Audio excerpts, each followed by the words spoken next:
Så hvis jeg kører den anden vej. Der. Ja. Og stop. Og stærkt. Det gør ondt i lysken. Ja, okay. Eller det omkring. Yes. Så tager jeg lige, du slapper bare af. Nu tager jeg den anden først.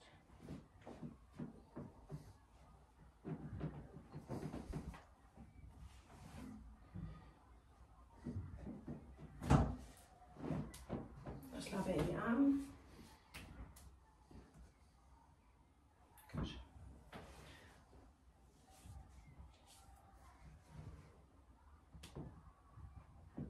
Ja. Hvad siger du til den? Meget bedre. Og jeg har ikke... Når den kommer helt ud, kan jeg også mærke det, men det er slet ikke lige så meget som før. Så før den var der før, ikke? Der var du nærmest ingen rotation over. Og det gjorde meget ondt i Ja. lysken.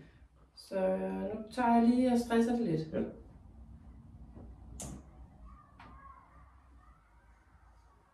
Godt. Og så ser jeg lige, om jeg kan, hvor meget jeg kan presse det nu. Det er smerte der. Nej, overhovedet.